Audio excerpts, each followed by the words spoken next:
Assalamualaikum warahmatullahi wabarakatuh.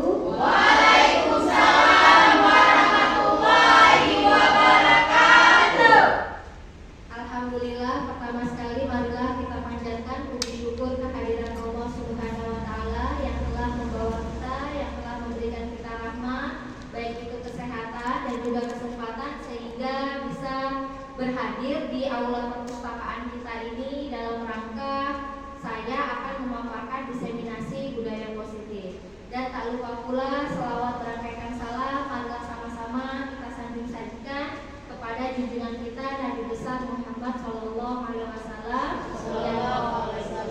yang telah membawa kita dari alam kebodohan ke alam yang penuh dengan ilmu pengetahuan yang kita rasakan hingga saat sekarang ini.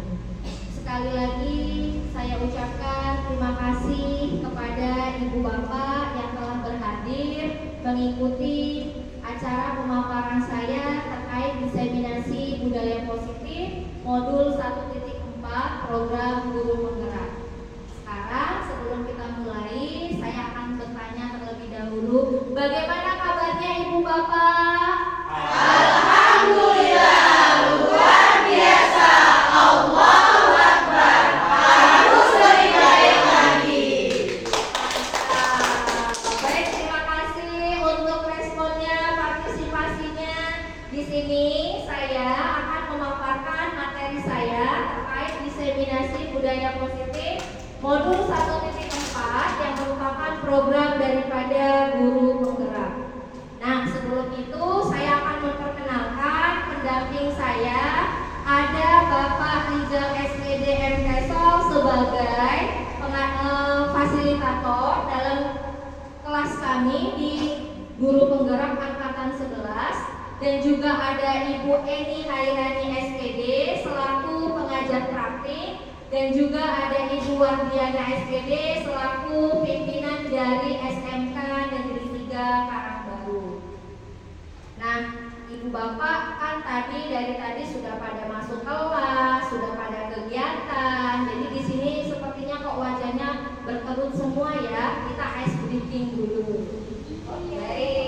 Ice breakingnya di sini saya tampilkan gambar emoji tersenyum. Jadi di sini saya butuh Bapak Ibu tersenyum dalam waktu 15 detik. Sama-sama ya, kita mulai ya Ibu Bapak. 1, 2, 3.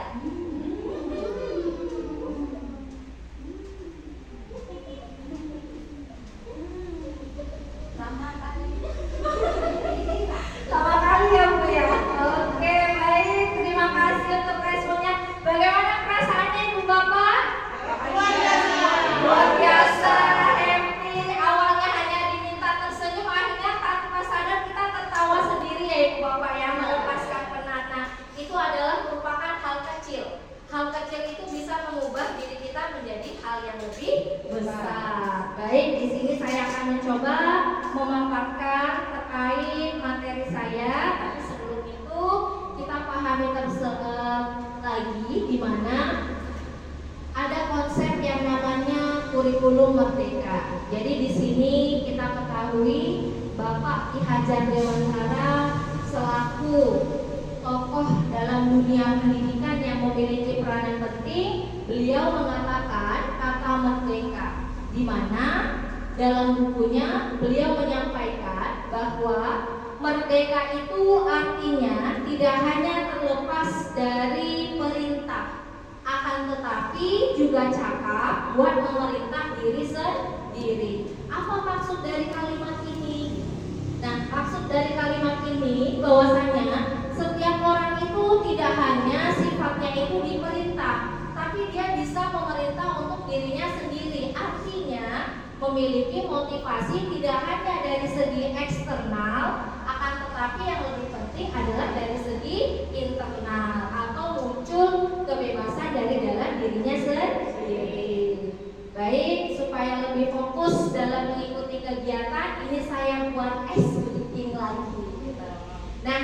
sebagai seorang pendidik itu tidak terlepas dari yang namanya 3 hal dalam melakukan suatu proses pembelajaran.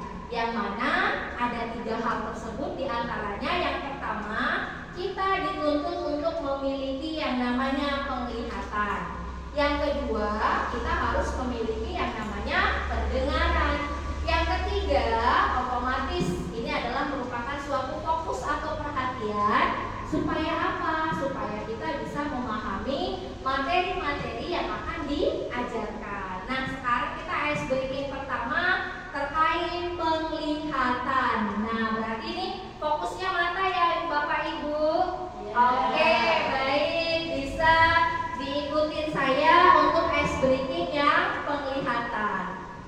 Baik, bisa diikuti untuk penglihatan ya Ibu Bapak, kita tes dulu gitu. Pegang kepala. Baik, pegang dagu. Pegang pundak. Pegang kepala. Penglihatan ya Bapak Ibu, ternyata ada sebagian yang tidak melihat, berarti belum fokus.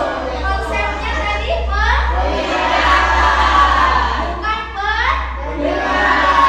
jadi yang dilihat, yang saya sampaikan kepala, yang saya pegang dagu, harus dilakukan yang pegang dagu. Simpel ya Bapak Ibu. Oke, baik.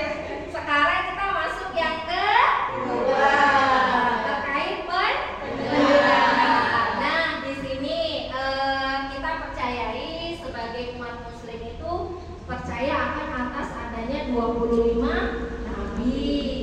Pada masa itu, pada masa nabi-nabi itu ada pembuatan kapal dan ada banjir yang sangat luar biasa dan ada beberapa hewan yang saling berpasang-pasangan pada masa itu. Ada berapakah pasangan yang ada pada zaman Nabi Musa yang masuk ke dalam kapal? Ada berapa Bapak Ibu? Ada berapa pasang hewan? 2 pasang. 2 pasang. Satu pasang. 1 pasang. Ada berapa? Ada jawaban lain? Memjura ada berapa pasang? Pada zaman Nabi Musa? 1 pasang setiap binatang. 1 pasang setiap binatang. Ada lagi? 5 pasang. Ternyata belum ada yang fokus. Nabi Musa atau Nabi Nuh? Nabi Nuh, berarti pendengaran Bapak Ibu belum jelas. Kan tadi pernyataannya pada masa Nabi Musa ada berapa pasangan? Tidak ada pada masa Nabi Musa, yang ada pada masa Nabi Nuh. Berarti tidak ada berapa pasang. Oke, baik, terima kasih. Berarti kita semua butuh melatih penglihatan dan pendengaran. Oke, sekarang untuk fokus perhatian. Nah, itu sudah mewakili dari keseluruhannya. Bapak Ibu sudah fokus terhadap apa yang saya sampaikan. Untuk fokusnya kita buat tepuk tangan. Nah, caranya seperti ini. Kalau sampai saya sampaikan tepuk 1, tepuk 2, tepuk 3, tepuk tangan. Tepuk tangan. Tadi konsepnya kan tepuk 1 tangannya 1. Tepuk 2, tepuk 3. Kalau saya bilang tepuk tangan, berarti itu tidak ada. Oke, kita ulang sekali lagi ya Bapak Ibu untuk fokusnya. Tepuk 1, tepuk 2, tepuk 3, tepuk 1, tepuk 3, tepuk tangan. Oke, baik. Terima kasih Bu Bapak untuk responnya. Mari kita beri tepuk tangan.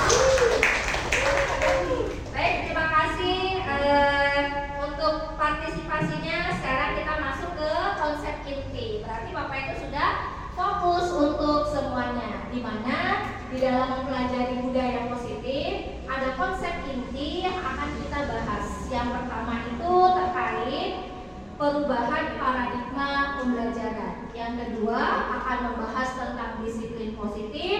Yang ketiga, membahas kebutuhan dasar manusia. Yang keempat, terkait motivasi perilaku manusia. Yang kelima, terkait posisi kontrol. Yang keenam, terkait keyakinan kelas. Dan yang terakhir, penerapan segitiga restitusi. Nah, ini pembahasan yang kami lakukan pada modul budaya positif 1.4 program guru penggerak. Nah, materi yang pertama yang akan kita bahas terkait perubahan paradigma pembelajaran, di mana di sini pembelajaran dengan paradigma baru itu dirancang untuk prinsip yang pembelajaran yang berdiferensiasi, mana setiap peserta didik itu belajar sesuai dengan kebutuhan minat atau perkembangan masing-masing dari si individu sesuai dengan profil pelajar Pancasila. Nah, perubahan paradigma apa dalam kategori pembelajaran di sini terkait stimulus respon menuju perubahan paradigma pembelajaran ke teori kontrol, di mana pada stimulus respon yang biasa kita lakukan adalah kita mencoba orang untuk berpandangan sama dengan kita. Itu yang biasa kita lakukan. Itu termasuk stimulus respon. Lalu yang kedua, perilaku buruk itu dilihat sebagai suatu kesalahan. Nah, kita sering menganggap anak yang bersalah itu langsung kita justice, oh dia melakukan sebuah kesalahan. Tidak pernah kita bertanya apa sih latar belakang dan apa sih penyebabnya. Nah, untuk yang ketiga, orang lain itu bisa mengontrol kita. Itulah motivasi eksternal. Padahal bisa berlaku sebaliknya. Kita bisa mengontrol diri kita sendiri kalau kita punya keyakinan atau prinsip yang menjadi nilai-nilai baik yang akan kita lakukan untuk diri kita dan orang lain. Baru yang keempat, adanya pemaksaan pada saat ketika bujukan itu gagal. Kita sering melakukan itu. Orang yang kita anggap harus ikut dengan kita, ternyata dia tidak berminat, kita melakukan sebuah pemaksaan. Ayolah, ikutlah, kenapa sih gak mau, kan ada aku. Nah, itu sering kita lakukan, baik terhadap rekan sejawat ataupun peserta didik. Yang terakhir, model berpikirnya itu menang kalah. Selalu kita berpikir harus ada yang menang, harus ada yang kalah. Padahal tidak seperti itu. Nah, kita harus mengubah sebagai seorang pendidik paradigma kita menjadi teori kontrol. Stimulus respon ini harus kita hentikan untuk saat ini. Kita harus mengubah pandangan kita, proses belajar kita ke peserta didik dan juga rekan sejawat melalui teori kontrol. Yang pertama, kita berusaha memahami pandangan orang lain. Kita harus menerima bahwa setiap orang memiliki pendapat. Tidak bisa kita paksakan pendapat kita. Kita hanya bisa memberikan sebuah gambaran, baik itu berdampak positif ataupun berdampak negatif. Yang kedua, semua perilaku memiliki tujuan, apapun itu bentuknya. Nah, yang ketiga, hanya Anda yang bisa mengontrol diri Anda. Kalau kita sudah memiliki keyakinan, kita punya prinsip, kita tidak akan mudah terpengaruh oleh orang lain, tapi kita akan mudah mengontrol diri sendiri. Yang keempat, Anda tidak bisa mengontrol orang lain. Nah, ini kebalikan dari yang tadi. Yang kelima, harus ada kolaborasi serta konsensus dalam menciptakan pilihan baru. Artinya di sini kita bisa membentuk suatu kerjasama, saling berkontribusi, kita bicarakan secara baik-baik, apapun itu dalam komunikasi yang baik. Baru yang terakhir, model berpikirnya menang-menang. Ini menurut William Glasser, bahwa berpikir teori menang-menang, semua yang terjadi tidak ada kalah, tidak ada menang. Tapi kita berpikirnya harus ada menang dan menang. Oke, baik, kita lanjutkan. Nah, ini materi yang kedua, yaitu terkait disiplin positif. Di mana dalam disiplin positif kita itu harus belajar mengontrol diri untuk menggali potensi baik dari diri kita sendiri ataupun orang lain untuk tercapainya tujuan, supaya apa? Bisa menjadi seseorang yang kita inginkan sesuai nilai-nilai kebajikan yang bisa menghargai diri kita. Untuk itu, sebagai pendidik, tujuan kita adalah menciptakan anak yang memiliki disiplin diri, yang berperilaku dengan mengacu pada nilai-nilai kebajikan, yang mampu untuk memotivasi mereka baik lahir dan batin yang ada di dalam dirinya. Nah, inilah yang kita sebut sebagai nilai-nilai kebajikan universal itu untuk mewujudkan profil pelajar Pancasila. Nilai kebajikan profil pelajar Pancasila itu yang pertama kita sudah ketahui bersama, adanya beriman dan bertakwa kepada Tuhan Yang Maha Esa untuk bersikap berakhlak mulia. Yang kedua mandiri, yang ketiga bernalar kritis, yang keempat bergotong royong, yang kelima berkebinekaan global, dan yang keenam adalah bersikap kreatif. Ini semua sudah kita pahami dalam kegiatan profil pelajar Pancasila. Baik, sekarang kita masuk materi yang ketiga, yaitu tentang kebutuhan dasar manusia. Setiap manusia yang kami pelajari itu memiliki 5 kebutuhan dasar yang harus kita penuhi. Supaya apa? Supaya kita bisa mampu menangani masalah-masalah yang dihadapi oleh anak. Ada 5 kebutuhan dasar manusia. Yang pertama adalah kebutuhan untuk bertahan hidup. Ini berkaitan dengan sandang, pangan, dan papan. Yang kedua, harus memiliki rasa kasih sayang atau rasa diterima. Setiap orang pasti menginginkan rasa kasih sayang atau diterima oleh orang lain maupun oleh diri sendiri, ya Ibu Bapak. Baru yang ketiga, adanya pengakuan kekuasaan atau penguasaan. Setiap orang pengen dihargai. Nah, yang keempat, adanya kebebasan. Nggak semua orang itu tunduk-tunduk saja, tapi pastinya dia memiliki kebebasan. Seperti kita, di saat kita jenuh telah melakukan berbagai hal, sesekali kita healing, refreshing, traveling. Ada yang dengan membaca, ada yang dengan berjalan-jalan, shopping ke mall, ya Bapak ya, sesuai dengan keinginan masing-masing. Nah, yang terakhir adalah kesenangan. Tapi konteksnya untuk memenuhi kebutuhan dasar ini kita tidak boleh lepas yang namanya dari nilai-nilai kebajikan. Oke, sekarang ini saya tanya sama Bapak Ibu, setuju atau tidak setuju? Yang pertama, hukuman di sekolah dapat mendisiplinkan anak. Setuju atau tidak setuju? Tidak setuju. Ada yang jawab setuju? Alasan tidak setuju kenapa, Ibu Bapak? Ada yang mau menjawab? Apa alasannya kenapa hukuman di sekolah dapat mendisiplinkan anak dan tidak setuju? Alasannya apa? Coba diberikan.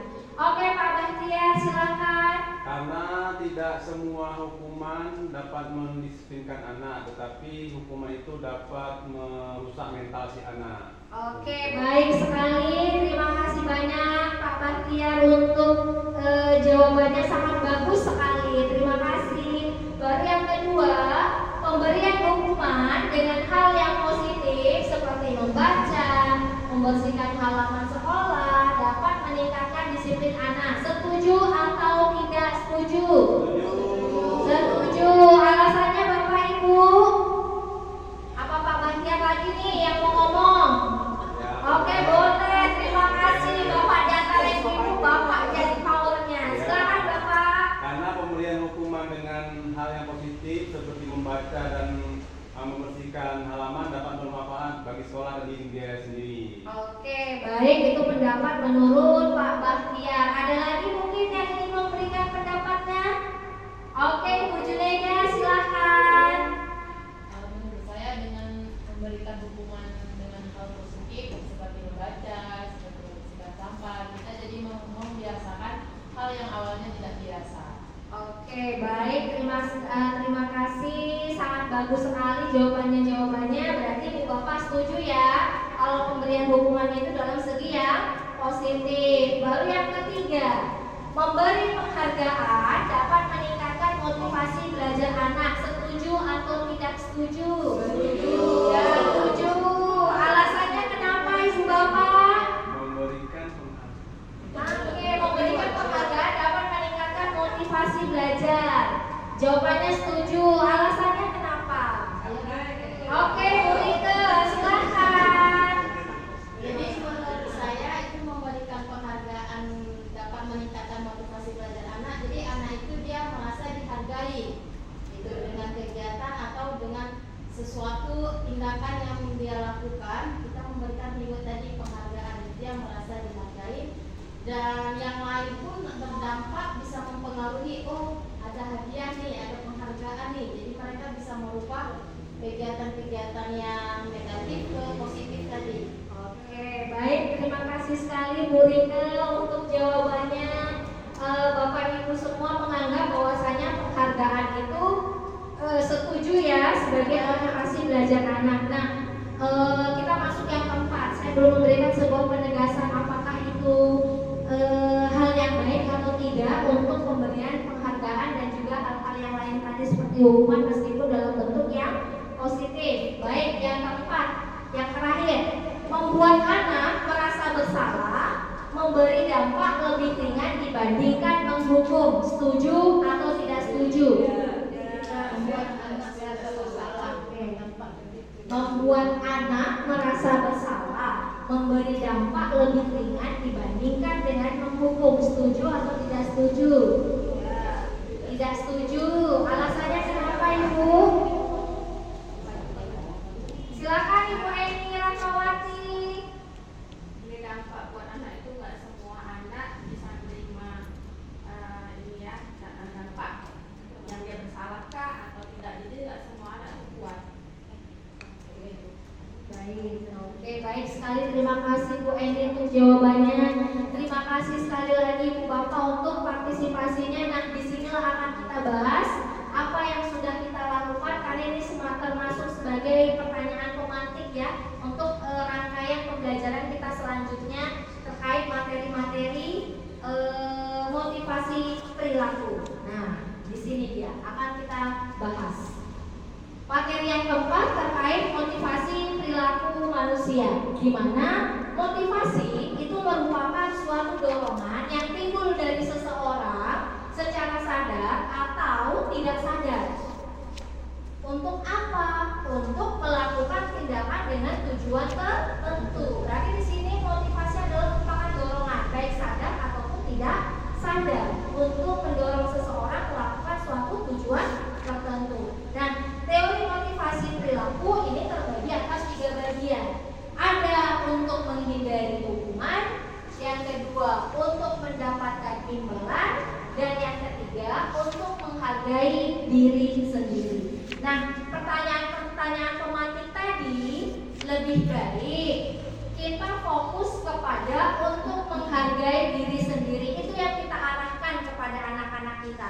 Kalau pemberian penghargaan, kalau terkait hukuman, baik itu bentuknya positif atau tidak positif, itu masuk kategori yang ekstrinsik atau eksternal, berasal dari luar, otomatis jangkanya itu pendek, tidak akan berjangka panjang untuk diri si anak atau peserta didik. Yang kita butuhkan adalah motivasi perilaku yang ketiga. Inilah yang harus kita lakukan kepada peserta didik. Nah, terkait penerapan nilai-nilai kebajikan yang sifatnya universal, yang nanti oleh si anak dianggap sebagai sebuah keyakinan. Nah, itu dia.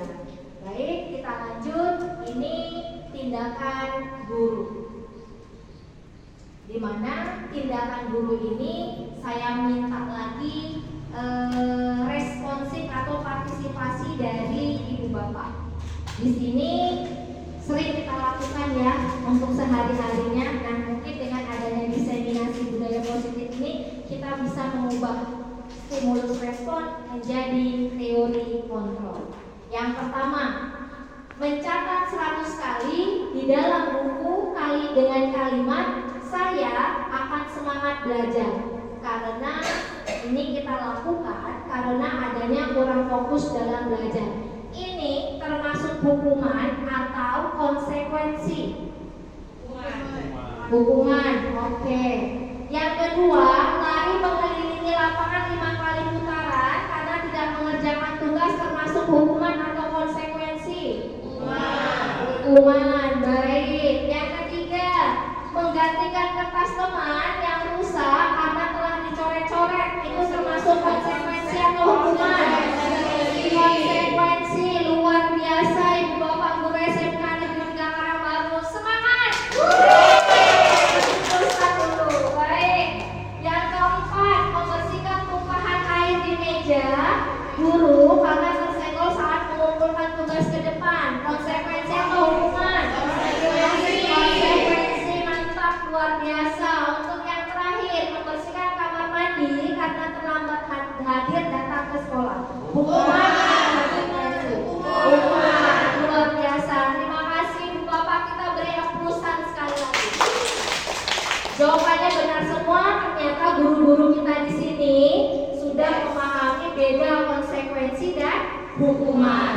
Nah, sekarang kita harus pahami konsekuensi dan hukuman itu harus kita ubah menjadi sebuah keyakinan sehingga tidak ada lagi proses pemberian hukuman ataupun penerapan konsekuensi kepada anak-anak secara eksternal, tapi kita lakukan secara internal atau memunculkan motivasi dari dalam diri anak tersebut untuk melakukan sebuah perubahan atau melakukan nilai-nilai kebijakan untuk mewujudkan profil pelajar Pancasila. Baik, kita masuk materi yang kelima. Tentang apa? Posisi kontrol manusia, di mana ada 5 posisi kontrol terkhusus kita sebagai pendidik maupun sebagai orang tua. Kita harus memiliki 5 posisi kontrol ini. Akan kita bahas satu persatu mana yang seharusnya dilakukan. Oke, yang pertama posisi kontrol sebagai penghukum. Pernah nggak Bapak Ibu kita melakukan posisi ini? Pernah. Oke, meskipun itu hanya ringan atau berat, pasti kita pernah. Terhadap anak kita sendiri aja pernah kita melakukan posisi untuk penghukum. Baru yang kedua, membuat merasa bersalah. Yang ketiga, posisi sebagai pemantau. Yang keempat, sebagai teman. Dan yang kelima, posisi sebagai manajer. Di sini akan kita bahas satu per satu. Nah, 5 posisi kontrol ini kalau sebagai penghukum, di sini kita pusatnya atau fokusnya kepada seorang pendidik atau guru. Di sini seorang penghukum itu biasanya menggunakan hukuman fisik dan bahasa verbal maupun verbal dalam menyakitinya.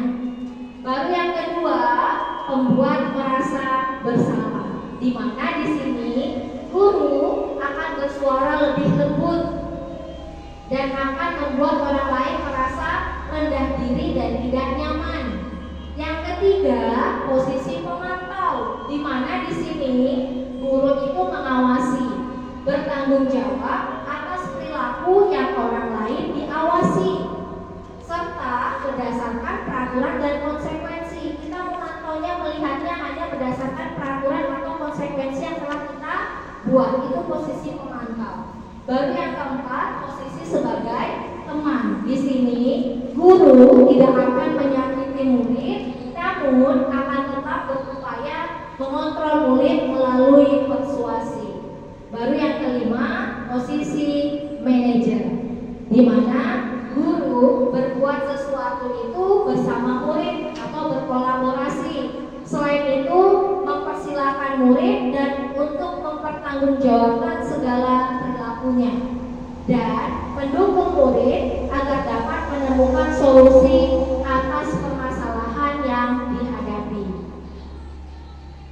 Baik, di sini akan terlihat bagaimana posisi kontrol yang terbaik itu adalah manajerial yang dikenal dengan restitusi, di mana ada identitas gagal dan ada identitas sukses.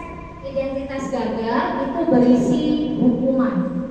Itu posisi yang termasuk identitas gagal. Di mana di sini kalau posisi kontrol hukuman yang dilakukan adalah sesuatu itu bisa menyakitkan atau membuat sakit orang lain, itu harus terjadi pastinya. Yang kedua, tidak nyaman untuk murid dalam jangka yang panjang. Pastinya kalau kita melakukan sebuah hukuman, kita akan teringat seumur hidup. Nah, itu prosesnya jangka panjang. Baru yang keempat, korban itu mendapatkan sebuah keadilan. Karena apa? Kita sudah menghukum seseorang. Pastinya yang merasa terbuli atau merasa tersakiti tadi, karena sudah kita berikan hukuman pada anak yang melakukan kesalahan, otomatis korban itu mendapatkan sebuah keadilan. Itu menurut versinya. Nah, baru yang keempat, murid atau anak akan tersakiti. Makanya terkadang kita dengar di luar ada guru yang ban keretanya dikempesin, dibocorin oleh anak murid. Karena apa? Dia merasa sakit hati karena punya dendam akibat apa yang dilakukan oleh ibu bapak guru, karena tidak bertanya apa sih penyebab dia melakukan sebuah kesalahan. Nah, terkadang ini kita yang sulit untuk melakukan kontrol terhadap diri kita. Apa yang termasuk ke dalam identitas sukses? Ada dua sebenarnya. Yang pertama itu disiplin. Disiplin di sini sesuatu harus terjadi, itu sudah jelas.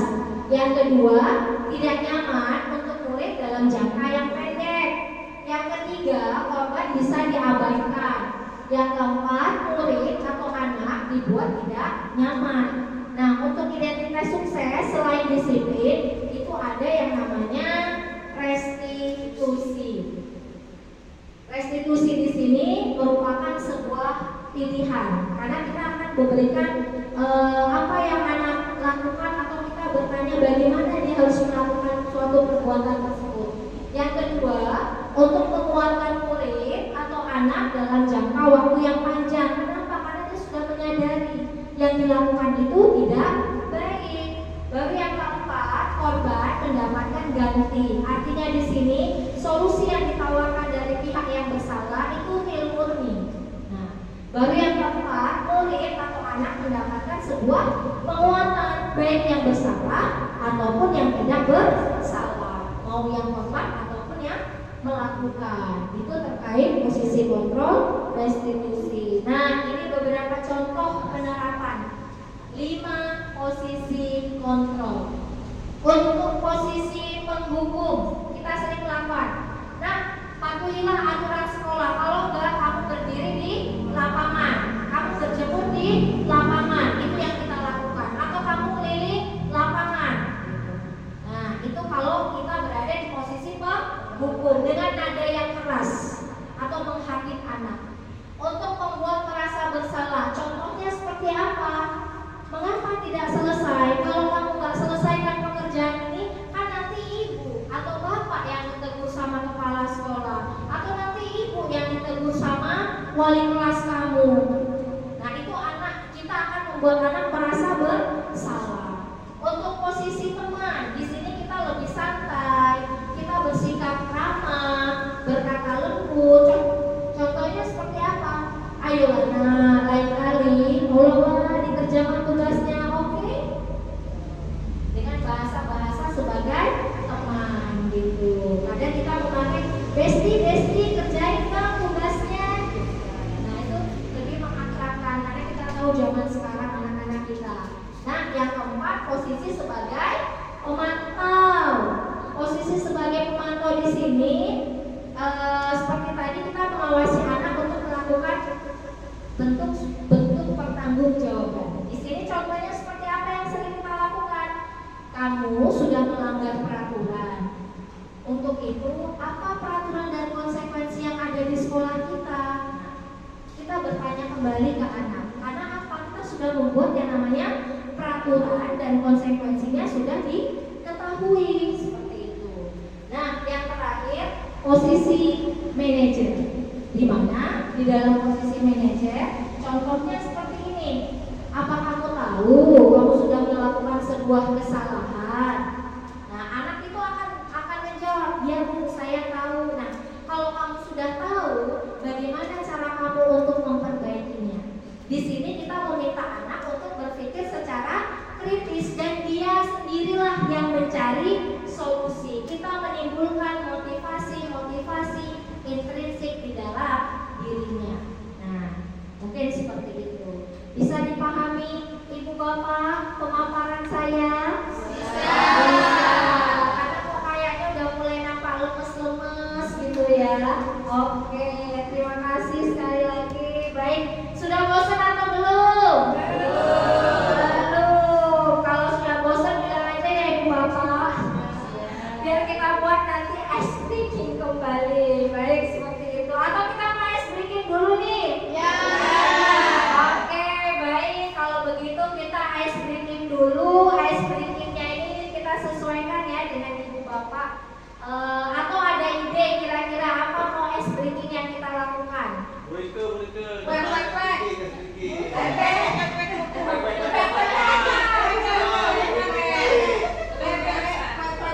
Ayo, boleh kalau nggak Bu Ivan di depan sebagai sahabat ya. Silakan Kak, saya ikut. Oke, silakan Bu Ivan. Terima kasih Bu Sarifah untuk partisipasinya. Oke, beliau lulusan dulu dong. Oke, saya udah diikutin. Selamat pagi semua ibu-ibu guru SMK Negeri 3. Pagi. Kita semangat ya. Kita bagi kelompok 3 kelompok ya. Bapak walaupun bapaknya sendiri tetap semangat. Pak, Jadi nanti saya hanya menunjuk yang mana bebek tapi dengan potong bebek angsa ya. Jadi kelompok yang pertama di depan 1, 2. Jadi sama angkanya cuma yang satu ya. Kuek kuek kuek, kuik kuik, kok kok kok, kok kok kok, ya. Enggak gitu. Saya yang mana tunjuknya nanti. Jangan ibu yang bilang kami kuik. Enggak bisa gitu ya. Potong bebek angsa masa dikuali ya. Pokoknya seperti itu kan. Jadi saya hanya menunjuk yang mana saya kasih tahu berarti.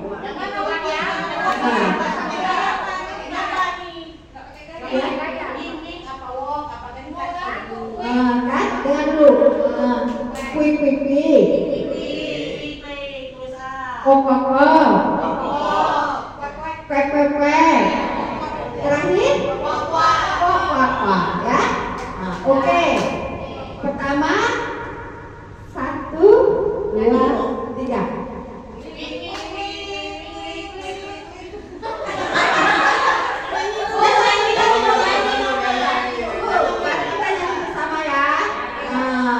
Ibu jangan pegang, ini happy kita ya. 1, 2, 3. Potong bebek angsa masa dikuali, nona minta dansa 4 kali. Sorong ke kiri, sorong ke kanan, la la la la la la la la la.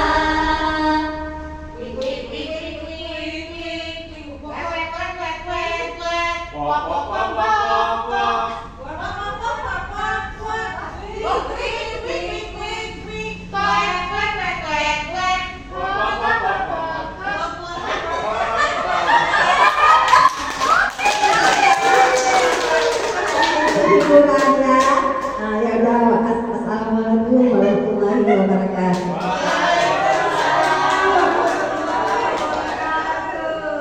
Baik, terima kasih Bu Sarifah, terima kasih Bu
Yang pertama, mengapa kita memiliki peraturan untuk aparatur sipil negara itu bukan khusus guru mengajar 37,5 JP per jam.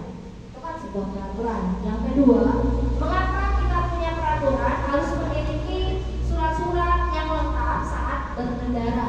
Yang ketiga, mengapa kita memiliki peraturan harus membuang sampah pada tempatnya. Nah, untuk pembahasannya terkait peraturan dan keyakinan kelas. Di sini selalu untuk peraturan itu kembalikan buku kepada tempatnya. Itu salah satu contoh dari yang namanya peraturan. Lalu yang kedua, dilarang mengganggu orang lain. Yang ketiga, hadir di sekolah 15 menit sebelum pembelajaran. Yang keempat, dilarang melakukan kekerasan. Yang kelima, dilarang menggunakan narkoba. Yang keenam, dilarang membuang sampah sembarangan. Untuk yang keyakinan kelas, itu isinya tanggung jawab, menghormati orang lain dan diri sendiri, adanya toleransi, komitmen pada tujuan, adanya keselamatan dan kesehatan, adanya kesabaran, kepedulian, empati, dan juga keamanan. Apa jadi perbedaan antara peraturan dan keyakinan kelas? Apa kira-kira Ibu Bapak?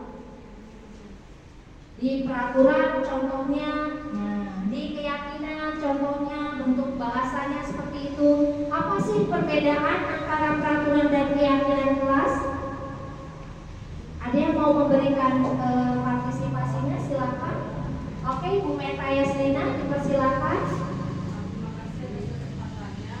Untuk peraturan itu mencerminkan sesuatu berdasarkan yang dilakukan berdasarkan statistik, berdasarkan data luar.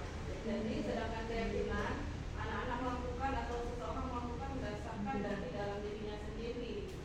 Seperti itu. Jadi menjadi kebiasaan yang baik atau berdasarkan nilai-nilai kebajikan dari seseorang. Oke, baik, terima kasih sekali, bagus sekali, luar biasa penjabarannya. Ada lagi yang ingin menanggapi? Silakan Pak Bahtiar SPD selaku Bapak yang paling ganteng di sini satu-satunya ya. Terima kasih atas kesempatannya. Saya singkat saja. Kalau menurut saya peraturan dan keyakinan kelas itu adalah yang tersirat dan tersurat. Artinya kalau peraturan itu tertulis dan kalau keyakinan dia yakin dalam diri dia sendiri. Oke, baik, itu menurut pandangan Pak Bahtiar. Terima kasih, luar biasa. Ada lagi kah Bapak Ibu? Silakan Ibu Nem Juraini. Kalau menurut saya peraturan itu selain tertulis dia lebih kepada ada konsekuensi yang akan diterima oleh siswa atau siapapun itu ketika menerima sebuah peraturan. Tapi kalau keyakinan itu adalah segala sesuatu yang dikerjakan itu sudah berdasarkan dari hati tanpa paksaan dari orang lain. Oke, bagus sekali, luar biasa jawaban-jawaban dari Ibu Bapak. Kita beri applausan. Oke, baik, terima kasih. Di sini saya hanya akan memberikan tambahan bahwa yang namanya peraturan itu bahasanya lebih mengarah ke hal-hal yang negatif. Makanya di sini dilarang, jangan. Nah, itu termasuk hal-hal yang harus kita hindari. Yang namanya keyakinan kelas itu bahasanya, konteksnya lebih mengarah ke hal-hal yang positif. Makanya tiba kita nanti membuat sebuah keyakinan saat di kelas dengan anak murid, tidak ada lagi bahasa jangan membuang sampah di laci. Nah, kita ganti dengan bahasa apa? Menjaga kebersihan. Dilarang datang terlambat. Nah, kita ganti dengan bahasa apa? Keyakinan hadir tepat waktu. Kita harus mengganti bahasa-bahasa negatif menjadi bahasa-bahasa yang positif. Sehingga apa hasilnya? Hasilnya merespon di memori anak kita itu hanya hal-hal yang positif, bukan hal-hal yang negatif. Nah, inilah tujuan saya melakukan diseminasi supaya apa? Kita mengubah mindset, mengubah pola pikir dari hal-hal yang negatif yang dilakukan, yang kita anggap itu benar dan harus kita perbaiki menuju paradigma perubahan dalam sebuah pendidikan untuk anak kita di fase kurikulum merdeka dan untuk seterusnya. Baik, di sini akan kita paparkan. Nah, tadi sudah sangat dipahami ya untuk makna keyakinan kelas, di mana yang disebut sebagai keyakinan kelas itu adalah sebuah disiplin yang bisa diterapkan di sekolah untuk membangun budaya positif. Keyakinan membantu murid untuk mengembangkan dirinya supaya bisa lebih disiplin. Karena apa? Murid akan belajar mematuhi keyakinan kelas sesuai dengan apa yang membuatnya berdasarkan dari dirinya sendiri, dari hatinya. Tidak ada paksaan dari kita. Nah, makanya kita ubah proses masuk ke kelas untuk membuat keyakinan berdasarkan motivasi-motivasi internal yang muncul di dalam diri si anak. Nah, bagaimana untuk pembentukan keyakinan kelas? Untuk pembentukan keyakinan kelas itu lebih abstrak dari peraturan seperti tadi, menjaga kebersihan, hadir tepat waktu, patuhi peraturan, bertoleransi, bertanggung jawab. Nah, itu kan konteksnya bisa luas gitu. Berempati gitu. Nah, yang kedua, berupaya pernyataan universal, sifatnya itu general, umum, yang bebas semua hal itu bisa dimiliki. Baru yang ketiga, dibuat dalam bentuk-bentuk yang positif seperti yang saya sampaikan tadi. Jangan ada kata dilarang, jangan gitu. Nah, kita hindari hal-hal yang seperti itu mulai saat ini. Yang keempat, lebih singkat dan mudah untuk diingat. Nah, itu supaya apa? Supaya anak-anak mudah untuk melakukan. Yang kelima, sesuai dengan kondisi kelas dan sekolah agar mudah diterapkan. Jadi gampang untuk diyakini. Yang kelima, semua warga kelas atau sekolah dilibatkan dalam membuat. Nah, ini salah satu contoh dokumentasi keyakinan kelas. Untuk videonya kemarin itu saya terhapus, makanya di sini hanya tersisa foto-foto waktu saya melakukan kesepakatan kelas untuk membuat sebuah keyakinan dengan anak-anak. Di sini saya libatkan anak-anak untuk membuat keyakinan kelas. Setelah itu baru kami sepakati dan diberikan sebuah penguatan. Inilah yang akan dilakukan anak-anak di saat baik itu proses belajar dengan saya ataupun dengan guru yang lain, dan saat berada di lingkungan sekolah dan setelah berada di luar lingkungan sekolah. Saya berharap dari keyakinan kelas yang mereka lakukan, mereka akan bisa mewujudkannya dalam kehidupan sehari-hari dan itu menjadi motivasi internal. Karena pada saat melakukan pembuatan keyakinan kelas, itu murni tidak dari saya meminta anak-anak kelas seperti apa sih yang mereka inginkan dalam proses belajar dengan saya, dan itu bisa diterapkan baik untuk proses pembelajaran saya dan untuk guru yang lain. Jadi itu akan tertanam perilaku-perilaku kebiasaan yang positif, itu akan membuat anak memiliki sebuah keyakinan, sehingga keyakinan itu akan membentuk yang namanya budaya positif. Jadi kedisiplinan tidak lagi berdasarkan peraturan, tapi motivasi yang hadir di dalam diri si anak. Nah, ini pembuatan keyakinan kelas. Pastinya Bapak Ibu di kelas sudah membuat keyakinan kelas ya. Oke, bagaimana caranya Bapak Ibu membuat keyakinan kelas saat di kelasnya? Bolehkah saya bertanya? Boleh. Oke, boleh. Silakan Ibu siapa nih yang mau menjelaskan bagaimana proses pembuatan keyakinan kelasnya saat di kelas? Apakah sudah sesuai dengan yang diharapkan atau masih berpikir menggunakan kata dilarang, jangan, seperti itu? Bagaimana Bapak Ibu, adakah yang ingin menceritakan? Atau Ibu Meta Yaslina? Saya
awalnya anak-anak memunculkan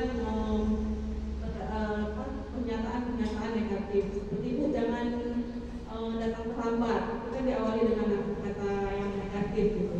Kemudian saya arahkan dari bahasa-bahasa negatif ke suatu hal yang positif seperti tadi, tidak datang terlambat menjadi datang tepat waktu, dan hal-hal yang lainnya yang berkaitan dengan pembelajaran kami baik di dalam kelas maupun di lab, karena kami nuansa belajarnya di dua suasana yang berbeda. Jadi dari berdasarkan itu anak-anak saya berikan kesempatan satu atau dua yang harus dimunculkan pada diri mereka terkait dengan suasana belajar. Kemudian anak-anak dengan kesadaran seperti menempelkan pada itu saya menggunakan sama yang dibayangkan. Jadi saya memberikan anak hal-hal yang mereka inginkan. Kemudian dari masing-masing kelompoknya mereka memilih dari sekian banyak menjadi beberapa untuk dijadikan keyakinan kelas berdasarkan kesepakatan yang bersama. Baik, terima kasih. Halo ya.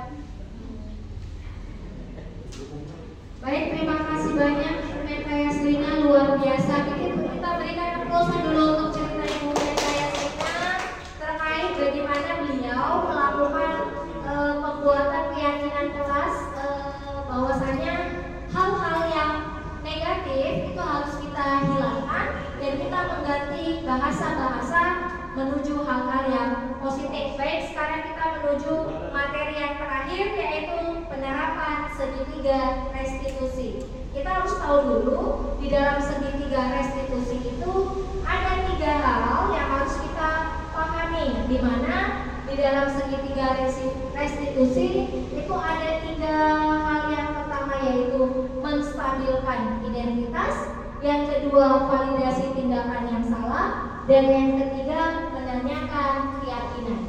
Ini termasuk dalam posisi kontrol adalah manajer. Jadi penerapan segitiga restitusi merupakan penerapan yang paling baik kita terapkan untuk anak untuk menciptakan motivasi yang muncul dari dalam dirinya.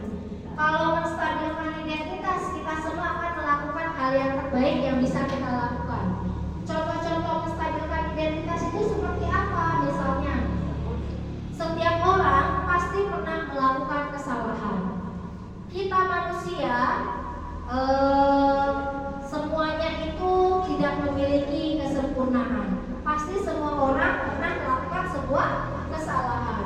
Nah, untuk validasi tindakannya yang salah, apa yang dilakukan di situ? Kamu pasti punya alasan untuk apa melakukan kesalahan tersebut. Itu salah satu tindakan-tindakan yang dilakukan dalam validasi tindakan yang salah. Baru yang terakhir terkait menanyakan keyakinan. Di sini kita tanyakan ke anak-anak nilai-nilai apa yang sebenarnya bisa dilakukan seperti itu. Selain itu, apa yang memang bisa dilakukan oleh anak-anak untuk melakukan sebuah perubahan. Nah, makanya posisi penerapan segitiga restitusi inilah yang harus kita terapkan kepada anak-anak. Nah, untuk pemaparan saya terkait budaya positif, itu merupakan suatu konsep yang memang inilah yang harus kita terapkan supaya menjadi budaya positif. Dan konsep-konsep inti yang telah saya jabarkan dan ini harus kita yakini dan kita laksanakan. Tujuan dari diseminasi pada hari ini adalah supaya kita semua bisa berkolaborasi, bisa berkontribusi dalam menerapkan budaya positif dengan peran kita yang memiliki nilai dan tujuan untuk tercapainya sebuah pendidikan. Karena seorang guru pasti nilai dan perannya itu sangat dipertaruhkan. Bagaimana Bapak Ibu, apakah sudah bisa memahami apa yang saya sampaikan? Sudah, alhamdulillah, terima kasih sekali. Jika sudah. Inilah paparan materi saya terkait diseminasi budaya positif. Ada yang ingin dipertanyakan kira-kira Bapak Ibu? Saya bertanya terkait refleksi pembelajaran kita aja ya hari ini. Nah, seperti anak-anak, di akhir kita harus melakukan sebuah yang namanya refleksi. Baik, siapa Ibu Meta ingin melakukan refleksi? Apa sih yang didapatkan dari materi diseminasi yang sudah saya berikan? Silakan Ibu Meta, waktunya 1 menit aja ya. Oke, ini agak pemaksaan nih. Baik. Oke. Terima kasih Bu Karyanti. Dari saya kena 1 menit. Jadi apa yang sudah Ibu paparkan sangat luar biasa. Ya, satu hal mungkin yang perlu digarisbawahi adalah mungkin selama ini kita menganggap apa yang kita lakukan adalah benar. Ternyata dengan pemaparan Ibu, banyak hal-hal yang selama ini saya lakukan khususnya itu adalah hal yang belum tepat, khususnya bagi diri saya sendiri maupun peserta didik, mungkin memberi efek jangka panjang kepada peserta didik.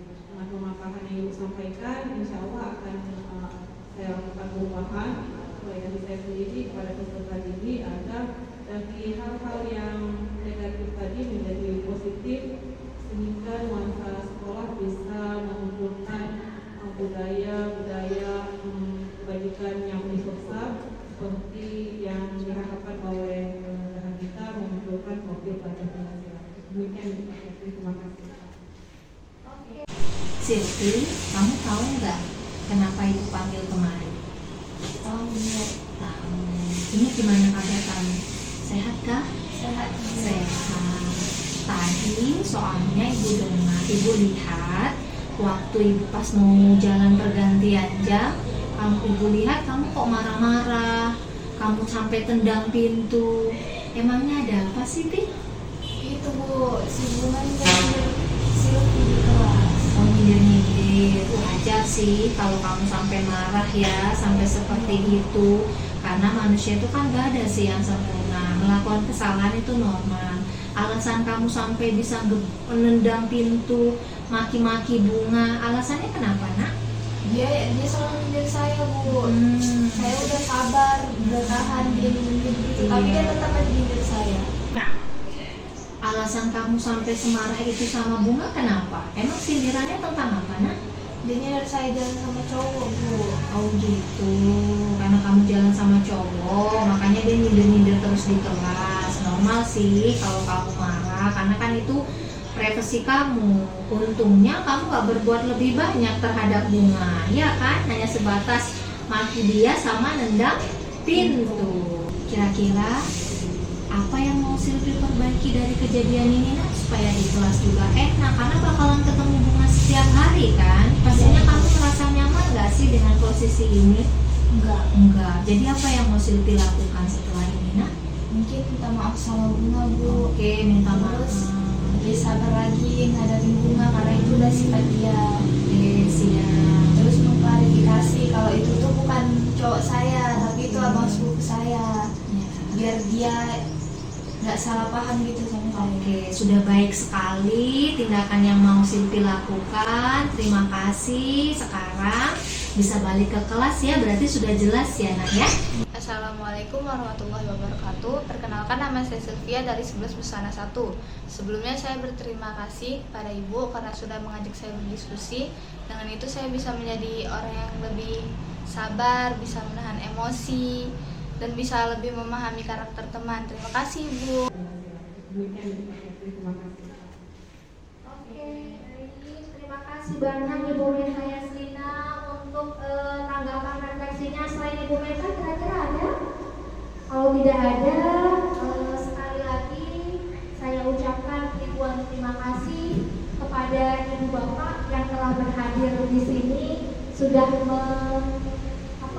sudah meluangkan waktunya, tenaganya, pikirannya untuk berpartisipasi.